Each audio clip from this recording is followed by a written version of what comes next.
There we are, Leafs Nation, Wild fans. We have one of your own in the building tonight. Right now, this is Offside Hockey Talk, and we're talking about the Leafs and the Minnesota Wild going to Sweden with our friend Jessi Pierce. Whoop, whoop. I like that. I feel like there should be Explain- like an intro song that comes in too, right? Like this little tunage. I'm here for it. Listen, it would be more pumped right now than the Minnesota Wild's record. Let's say that much. Oh, starting off spicy. All right. All right. I like it. I like it. Well, I watched your video today, actually, and talking about the Wild's vibe, and obviously, not so hot right now, and not a good time to be heading to Sweden. So, I want to get your opinion right now. What is the vibe around the Minnesota Wild, and will the Sweden trip kind of be the, pump up, the escape from reality that is needed? I mean, we'll see. You certainly hope so, especially with Ottawa and Toronto, not exactly just gimmies at all. So, Minnesota, 3-game slump. They've dropped 9 of their past 11. And the biggest problem is, you guys, it's not just the losing, it's the manner in which they're losing. They have not put together a full 60 minutes. Even in their wins, they haven't played a full 60. They can't start the game on time. I think you need to start telling them that puck drop is at 7:30 so they can kind of figure that out, or 6:30, however that might look. And defensively, they just have not been able to shut anybody out. I mean, certainly you look at the goal differential, which is second worst in the NHL behind those poor, lowly San Jose Sharks. And that's because defensively, they can't stop anybody. They're not boxing anyone out, and they're leaving their goaltenders out to dry. So it's just really frustrating. That's kind of the vibe. If I were to put it, there's a lot of frustration because it's the same problems that they've had since the very first game of this season, and it just continues to show up. They haven't been able to fix it. It's almost as though it's an identity issue at this point and not just an issue, because if you can't fix those things, then it kind of becomes your identity. Certainly Dean Evason and company don't want that to be the case. So over in Sweden, hopefully they get some good meatballs, lingonberries, what have you, and they can turn some things around because they desperately, desperately need to. Well, it's always good to escape a little bit too, because it turns down the noise, right? You're not around all of the normal humdrum that's going on. And maybe you get a little bit of home cooking for some of the guys too. Yeah. That helps turn things around, turn things up. And someone I'm looking to turn it up. I mean, a lot of people in this podcast, they listen to this, they hear Kirill Kaprizov name, and they get excited because they think he's a guy who's going to get them a lot of points. So we look at Kirill Kaprizov, 5 goals, not exactly ice cold, but the -11 is concerning to me for a guy that's supposed to be on the ice creating offense and being on the plus side of things for a lot of the good plays that happen for the Minnesota Wild. Where's Kaprizov's game right now? And is this starting to affect him maybe a little bit, where it's frustrating, you grip the stick a bit too much, too tight, and it becomes an issue?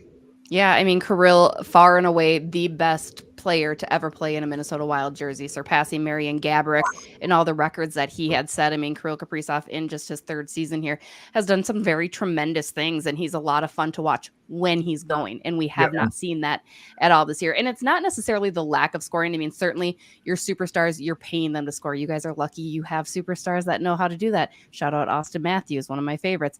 But it's... We're saying that last year. That's probably true. But no, I mean, Kirill, the -11 is a concern because those are all of the turnovers. He turns over puck after puck after puck in the neutral zone. And it's just mind-boggling because he is such a talented and naturally skilled player that doesn't happen very often. And you've never really seen him grip his stick as tight as he has been. I mean, that's the other thing. Certainly that happens to guys time in and time out, but Kirill Kaprizov, he's never let it affect him. He's never let his scoring slumps really be a thing that gets him down or gets in the way of playing his game. He's a hard worker and he gets down there in those gritty areas. And this year, you're just not seeing that. And you keep waiting for it to go, waiting for it to go. We're in mid-November here, guys. It needs to go absolutely right now, especially when he is that superstar. Like I mentioned, you're paying him $9 million a year, and you want to see him start to generate things like he's supposed to. You can only give him so many excuses, and you hope he can figure this out sooner rather than later, because he is not even close the most talented player on this Minnesota Wild roster. So they need him going each and every game. Now, before I get into the next topic, speaking of players, I am one that has been on Matt Boldy for a very, very long time. I want to get your opinion about him. He scored 30 goals last year, which made me happy. But I guess he got injured in the game against the Maple Leafs and was week to week. What are your thoughts so far with him this year? He's another guy that needs to absolutely step up. He's getting $7 million for 7 years, as Ryan Reeves shouted last year. 49 sheets, because that's how much they're paying him. And rightfully so. He deserves every bit of that contract because he just keeps improving upon himself. And each year we ask Boldy, hey, you know what? Is this pressure on you? Because he's still a young kid. He's still 21 years old, right? A lot of people were doubting him when the Minnesota Wild selected him with his first overall. Absolutely. They still had a lot of players too. And Boldy's come in and really proven himself to be that valuable player, except this season. Yes, the injury hurt, and yes, it kept him out for quite a few games. But again, he's another player that's been fairly invisible, another player that's so good at generating offense, so good usually on the power play, hasn't done squat, which is just, again, another concern. When you don't have that many, and I'm going to be harsh, that many talented forwards on your team, the ones that do have even an iota of talent need to be going. And Matt Boldy's one of those. So he's another player that needs to kind of figure it out and needs to find his game sooner rather than later. Absolutely. So I know that this was I think it was more or less the topic heading into this season was your goaltender situation. And as one that's mostly in fantasy hockey, a lot of people were very high on Philip Gustafsson. Now, he came from Ottawa. Did you expect high expectations going into the season for him? And obviously, Fleury speaks for himself. He's now, I think, third all-time in saves. So shout out to him. Do you think it's still a 1A, 1B situation, or what are your thoughts on the goalie situation? Father Time waits for no man, Dilly. Did you see the way that he was sprawling out though the other night against Dallas? Like, it was unreal. Like, my 36-year-old body can't move like that. I don't know how his 38-year-old body can stand up for that, but Marc-Andre Fleury will do it. One of my absolute favorite players 100%. To have covered, no question. Just the sweetest human being who loves the game of hockey. So let's start with Philip Gustafsson. So Gus signed his 3-year extension, avoided arbitration, right? Last year, he did absolutely fantastic. Toward that ending stretch of the season, he was up there with Jeremy Swayman and Linus Ullmark in save percentage and all of that, goals against average, all those good stats. And that's because he got the opportunity. He earned the opportunity. He never was given a chance in Ottawa. This year, he came into camp more in shape. That was Bill Guerin's big question because he couldn't carry that workload last year because he was a little bit out of shape. Obviously, you think Marc-Andre Fleury can do it. But this year, they came in kind of thinking Gus would be your 1A, Fleury would be your 1B. The problem is Gus has kind of come back down to human earth. And some of the goals that he's allowing are ones that he needs to be stopping. Remember that defense I told you guys about? The one that sucks? Yeah, it's also not great when you have goalies who are letting in soft goals. And that's a lot of Gustafsson. Marc-Andre Fleury actually, I think, has played fairly well thus far. He's made some really timely saves, some big saves when he needs to. Again, going back to the recency of Dallas where they absolutely trounced Minnesota. Fleury, though, made some big stops. I mean, that game could have easily gotten out of hand had he not made the save. So I don't know if it's still necessarily a 1A, 1B. I think it's literally whoever's going on any given night. I think they'll give probably Gus the game against Ottawa just because there's the storylines there. It's an easy narrative. And then you get probably Flower against the Maple Leafs, but we'll see. I mean, again, Gus has not been great as of late, so you kind of want to ride a hot hand and get those wins right away when you get there, but I like Fleury against Toronto over Gus personally. Of course. Yeah, well, Marc-Andre Fleury is kind of accustomed to the big name game, if you want to put it that way. And what bigger than William Nylander in Sweden right now, especially with them rolling on a 15-game point streak. It would be great to see the Flower shut him down on the Minnesota Wild side of things, and obviously for the Maple Leafs for Willie to spark it up. I look at the two goaltenders, though, and the thing that jumps off the page to me the most, not just the save percentage, but the goals against, the 4.64 and the 3.41 on both goaltenders. Usually you can find a little saving grace maybe with one of the goaltenders where one of the stats is a little bit more baseline and it's the guy you want to roll with. But right now, both are looking pretty close to in save percentage in an 8.79 and an 8.72. To turn it around would be, I don't know, a big talking point. And I say this, what does Guerin have to do here for these guys? Because not just for them, but for the whole team. Because obviously, remember the buyouts for Parise and Suter really handcuffing this squad. But then now you look at the defense and say, hey, you could really use maybe a kind of shutdown guy like Ryan Suter, even in his limited role with Dallas and stuff. That would be something they might be able to use. Just saying, I'm wondering for you, what does Guerin need to do here to spin this around and really fix it for the Minnesota Wild, who a lot of people thought would be a team on the roll this year? Yeah, I mean, Ryan Suter gets booed every time he touches the puck or anything in Minnesota now, which I feel bad because he gets that in Nashville too, I think, still. So it's just kind of the Suter effect. But he's still a very capable defenseman, no question about that. Bill Guerin can't do anything. Unfortunately, that's kind of the problem that you're Yeah. facing. Everybody's heard about it. They are broke. Brokety broke. They did recall Damon Hunt for the trip over to Sweden, the defenseman who Did just looked see really good in the couple glimpses that we've seen. He wasn't noticeable, which for me in a young defenseman, I really appreciate. And obviously they shipped out Kalen Addison because they didn't have faith in his defensive ability. But my bigger concern are the Jake Middletons and even Jared Spurgeon. Jared Spurgeon just returning, right? I love Jake Middleton as a person, but my God, he's killing me. His brother sat beside me in English class. So I'm That's why actually Dylan loved them. They look nothing very alike connected. too. What is that No, about? I don't know what that is about. I Right? have no idea. Yeah, he was up. He was in the Pete press Middleton. box when they played here. That I forget because who's his brother play for? He plays for Colorado, I think. Is it called? Yeah, that sounds right. Preseason game. That makes sense. Yes. So yeah, I was like That's not Jake Middleton's brother. Like they don't look a thing alike. Their size is very similar, just their hair color is not anything alike. And I think they play a similar style, right? I think they're both pretty very, feisty. very big. Yeah, I remember sitting in like a classroom. He would just practice his signature all the time. That's the only thing I really remember. I'm gonna be famous, man. Yeah.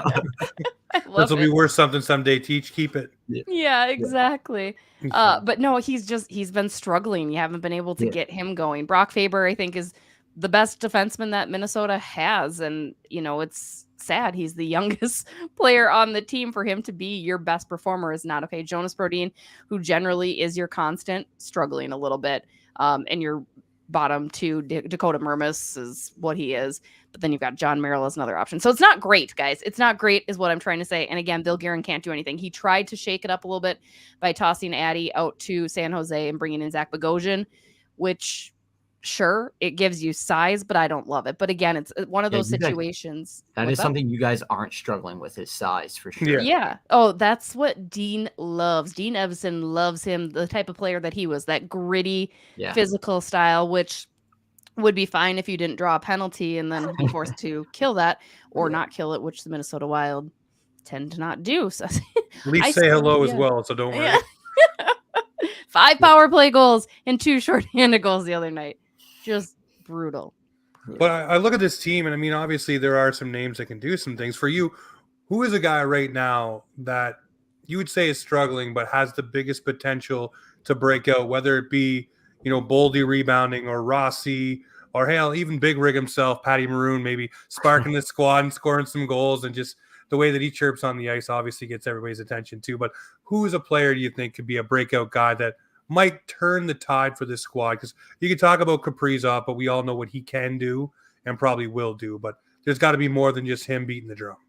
Yeah, I mean, I've loved Marco Rossi's game, and I was one of those that certainly had a big question mark on him. I never was ready to call him quite a bust. He was selected 9th overall by Minnesota, so he had a lot of high expectations coming in, especially because the Wild are and have been so desperate for some up the middle depth, right? They have no centers. Ryan Hartman is not a number 1 center in any grand scheme of the world, right? You guys so Rossi's supposed to be that guy. He is going to be up with Kaprizov and Boldy. So that line gets reunited for the first time in some time, which is going to be a lot of fun.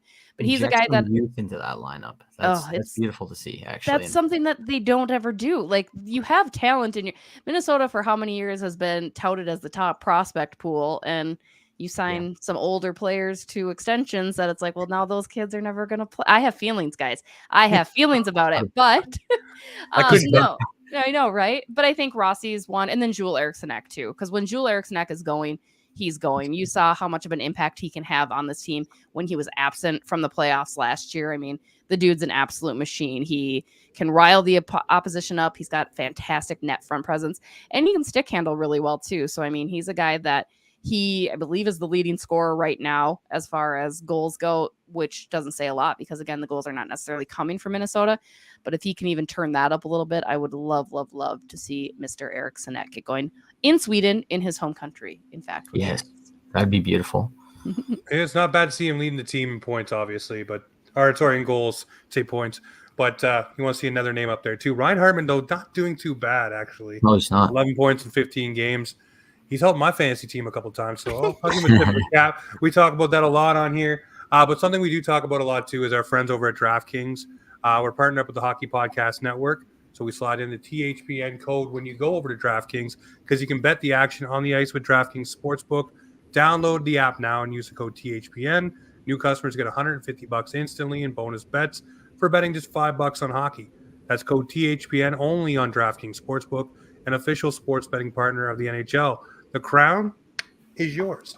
Bonus bets expire 168 hours after issuance. If you've got a gambling problem, call 1-800-GAMBLER or visit www.1800gambler.net. In New York, call 877-8-HOPE-NY or text HOPE-NY 467-369. In Connecticut, help is available for your problem gambling. Call 877-897-777 or visit ccp.org. Please play responsibly on behalf of Boot Hill Casino and Resort.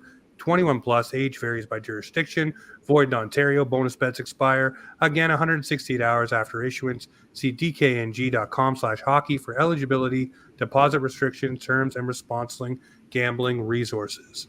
So there you go. Get over to DraftKings, use the code THPN, and have some fun betting on the games like the ones that'll be happening over in Sweden. Now, we talked about it off the hop, maybe Sweden being a good place to hit the reset button. We got 4 teams going over there, a couple of teams with dark clouds over them right now, Minnesota and Ottawa, obviously, with everything surrounding Michael Andlauer and the team. I want to know for you, what team comes out of Sweden smelling more like roses and feeling more like it's been a vacation than a detriment to travel that far? You guys know the answer. You know who the best team is over there. Come on now.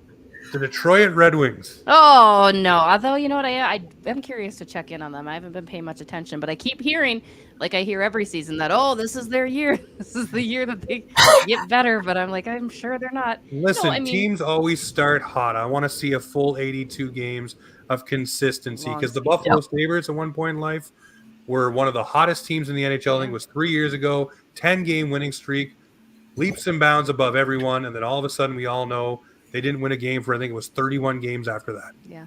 So Columbus Blue Jackets, 14-game winning streak once upon a time. Same one as the Minnesota Wild. And they beat the Wild. Terrible. Damn. Yeah. All right. I'll take and then mediocrity. Yeah. No, Toronto, I think, without question. I mean, I just Minnesota, as you said, that dark cloud. I had even asked Dean Evson today. I'm like, how do you go over there and have quote unquote fun, knowing that you're playing the video and the quote I've seen, poorly? Yeah, like it's just you can't. So they know that the points are more important. I mean, I'm sure there'll be some relaxing. Again, there's 4 Swedish players on the Minnesota Wild roster. Actually, Jesper Wallstedt is also joining them, so 5. But it's going to be Toronto. Have fun, Toronto. Hope you enjoy it. I'm sure it's going to be fantastic for you. Nice little walk in the Swedish park. I would say, and listen here, I'm a diehard Leaf fan, and I still think there's going to be challenges. Obviously, even playing Minnesota, like I said, Flower likes to play in big spotlight games and stand on his head and do some crazy things. And what better way with a lot of eyes on you to rebound your team than have Kaprizov have a big game, Hartman do a big game. I'm going to spin it over the Minnesota Wild ways. I talk about the Leafs all the time. There's many ways that Minnesota can come out of this and just maybe revitalize their season here. Come out with 2 wins, come back home, everything's smelling like roses, everybody gets slump bumps, and away they go. And then they play Colorado. Yep. Nope, you're right. That's going to be great. Then you get the Avs back at home. It's good. It's going to be a good year. It's a fun year. Love it. Listen, I'm trying to steer the ship to positive waters here. I tried that for 14 games, and they broke me again last night. The Vikings break me every year. They're the new championship team in town. So,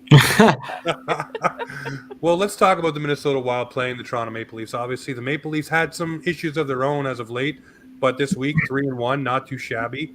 They're starting to roll a little bit. I don't know how much you've dabbled in looking at the Maple Leafs, but this is a team that had very high expectations, brought in a lot of the snot that we were talking about Minnesota having and the size, and guys like Bertuzzi and Reeves, Domi to some degree, but it really wasn't working until what they did this week, which was sit Reeves and bring in younger guys like Robertson, like you're talking about Minnesota should do, and that third line finally clicked. I'm wondering what your 30,000 mile away view looks like for the Toronto Maple Leafs. Like, what do you think of this team?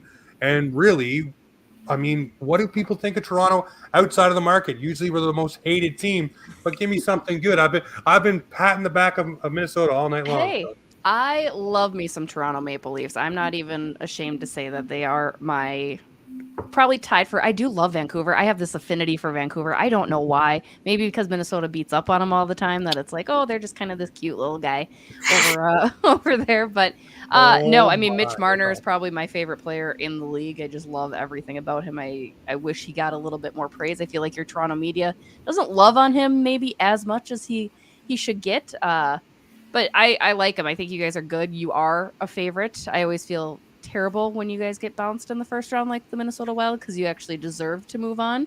Yeah. And you did last year, so that's good. That's honest. I'm Baby not being step, baby snarky. step. And I find it great that you kind of bench Ryan Reeves. It's funny because I know you guys were a little bit upset after Revo didn't atone for a nasty hit on one of your guys the other night. Did the same thing in Minnesota when Kirill Kaprizov was injured in the Winnipeg Jets game. There was never anything. So Ryan Reeves, fantastic quote. Hockey's kind of passed him by, I think, at this point. And yeah, so I'm excited. I'll cheer for you guys. Like I said, I always enjoy it. Even when the massive amount of media comes to town with the Maple Leafs, where I can barely get in there and get my questions, it's always a good time. And I just one shout out to John Klingberg. Thank you for taking him off of our hands as well. We really appreciate Here we that. go. I want to ask you about those two players because obviously both ties to Minnesota. But let's start with Ryan Reeves first because for me, I was excited the first two games of the season. He fought in both games. He stood up for his teammates. Everybody else on the ice rallied around the rest of the game.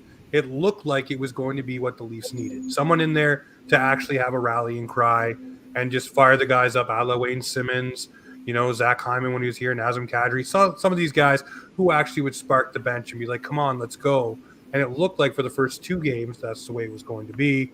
And then after that, it went radio silent. And there was some questionable hits. The Marchand one on Liljegren. This week there was even more. And it's just he's talking from the bench, but he's not going on the ice and even just rattling someone's cage. Just it doesn't have to be the guy who threw the hit, but there's nothing there from him. My biggest problem. You're saying that was the thing that happened in Minnesota as well. So is that what we have now to enjoy for the next 3 years? Is here and there Ryan Reeves, not everyday Ryan Reeves? Dylan, what do you think the problem is? I heard you were going to say something. So he talks the talk, but I want to see him walk the walk. He said that, oh, if you're going to go after my big dogs, I'm going to go after your big dog. So he should have went after Pasternak in a sense, in my opinion, in that game. Like if that's how you want to talk the talk, then walk the walk and do it. He did go and fight in the first few games. Like he fought Foligno in Minnesota there, but I don't know. It's Freddie Gaudreau's still hurt, by the way. So there's that as well. wasn't Like, that Revo? Yeah, it was if Revo. you want to back up your words, just initiate a fight. That's all my thoughts are about it. Yeah, I mean, it's funny because when they brought in Ryan Reeves, it kind of made everybody scratch their head last year for Minnesota. That was about November, December, if I'm not wrong. But they didn't bring him in necessarily for the physicality because, as you mentioned, we have a Marcus Foligno. We've got Brandon Duhaime down there too. I mean, that's never been an issue for them. But they brought him in for the personality. They just needed some uplifting because, again, Minnesota started out very similar to how they are this year, except they're somehow even worse this year in their starts. Anyway, but Ryan Reeves didn't do a whole lot for me all season. Yes, again, quote machine. And I love that as a writer. That's so much fun. And he did definitely lift up the spirits. Like certainly things changed for Minnesota. Once they brought Ryan Reeves in, his character kind of took over the room and changed everything. But I don't think that was Ryan Reeves' play on the ice. He managed to tuck in a couple goals too after he was chirped by some peewees at a hockey rink here. So that was nice. But yeah, the fact that he didn't use his physicality when he absolutely needed to come right before the playoffs, it was just kind of frustrating to see. So no real love lost there when he moved on. But yeah, he's just kind of there again. Great from a media perspective. Great for a team. I mean, I know his teammates adore him and they should. But as far as play-wise, he's a dime a dozen almost out there. Yeah, I think the biggest plus is that he's taken the the hot iron off of Matthews and Marner and Sure. brought the media over to him. I joked about, is the media really just going to him for quotes, or are they going over to him because he's shirtless in the locker room? He seems like he's doing that all the time. You guys don't do the tarps off? Minnesota, we go tarps off during all time. of our intermission interviews. It's a cool thing we do here. I don't know if they do or not. Don't do I'm it, I not in the guess. locker room. Got to get it started. Let them know and get it started. There you go. Just drop a little line. Hey, this is what we're doing tonight, guys. Get it done. Tarps off. The other guy for me is John Klingberg. I look at him, and again, the Leafs had a problem last year, and that was moving their puck out of the zone. And, just getting things going was a problem. And Morgan Riley had a big issue with that and didn't score any points for a while for the Maple Leafs. And they brought in John Klingberg this year to kind of help take the pressure off of him, run the first power play a little bit, do these things. But again, he is looking like a guy who's a shell of a shell of a shell of himself from seasons past. And now there's rumblings of this hip injury, and maybe he might need to go for the surgery to get it resurfaced. And, maybe he's this, maybe he's that. What is your opinion on John Klingberg? And should we just throw the number 3 out in Toronto because now it's Phaneuf, Hall, and now Klingberg? And they all seem to have the same issue of being a lightning rod for criticism by Maple Leaf fans in number 3. The fact that you guys hated Justin Hall so much, I feel so. He's a good old Minnesota boy. Kid just couldn't win there. You know what I mean? I didn't hate Justin Hall. My issue with Justin Hall was the 5-minute muffin. Yep. Near the end of the period or the last 5 minutes of the game, he'd serve up a muffin along the boards, and the other team would scoop it up, either tie the game or go ahead. That was my only issue with Justin Hall. Other than that, he was great with the stick, great with blocking shots, and great picking up for his teammates. That's fair. No, the biggest problem with John Klingberg is he can't play defense, which is an extra big problem when you're a defenseman. Yep. He was terrible. I don't use the word hate very often. Hated everything about having him here in Minnesota. He was a liability on the ice defensively. It was brutal to watch. So when he went to Toronto, I was like, that'll be interesting, because I knew you guys were kind of in a need for some good defensemen. I was like, and you guys hated Justin Hall. This guy's not going to do anything. I think there was that allure, right? That Klingberg can play offense. He can break out of the zone. He's got some clean entries. He can do those things, but again, can't play defense. And he made more mistakes than he could ever cover up. Like, you couldn't pair him with anybody that was good enough to stay back and help with that. Seems to be the biggest problem, because he just puts his partners in bad situations, and you're just like, come on, dude, just tighten up a little bit to smarten up. Well, for me, it's the stiffening up too. Like on the play against Ottawa, he's in the front of the net. He could very easily take the guy beside him, but he just kind of like standing there like, oh, look, there's a hockey game.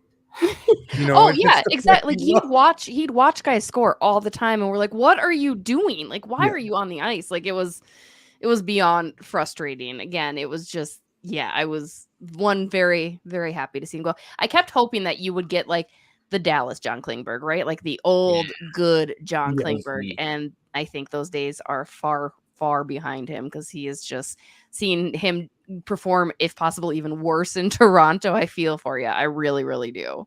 I'm really wishing he would have took that deal. I think that Dallas offered him at one point in life. And what was it, the 7x7 or something? Yes. Yeah, right? I wish you would have taken that. And now we could have used the money that is owed to him for somebody else. I don't know, like a Patty Kane, maybe. I don't know. Oh, there it is. Ultimately, I just see him as a fourth forward, kind of, in my opinion. Yeah. Right. I see him as a guy who needs to be in the press box with popcorn. Mm-hmm. That's it. That is it for me for him, because I just don't understand what value he brings. Like we're talking about Ryan Reeves, but same thing with Klingberg. If you're not advancing the puck and you're not doing good on the power play, and you're watching guys go by you like you're a turnstile at an airport, I don't need you in my lineup. I need you to be parked. It's just wasn't Timmins on the power play in practice today? Timmins was in a regular jersey and ready to go. So I'm still under the allure, the suspicion, whatever you want to call it, that when the Leafs come back from Sweden, John Klingberg will be on the LTIR. Because that'd be convenient, wouldn't it? Well, I think they're already setting it up. They may miss one game. Oh, he's got a hip injury. Oh, he came back miraculously and played okay on Saturday. And now he's not at practice again. I think they're trying to pave that road. Then he'll probably play maybe 1 or 2 games in Sweden. And then, he's too banged up to go the rest of the year, guys. We got to put him on the LTIR. $4 million cap space. Let's go. Yeah. That was the Alex Goligoski play here, let me tell you. Love Goose, sweetheart, good. Love the swan song of coming home and playing for Minnesota. Oof, he got tough to watch there. And all of a sudden it was like press box, LTIR. Like, all right, there it is. There's another 1.2 that they can. We make the joke here because of Robidas Island, right? That's where guys are going. The boat's coming up to shore. You got to get on. So he'll be on that boat sailing over to hang out with Leafs great Matt Murray and Robidas and Lupul, and it's getting populated at least. It's guys to hang out with.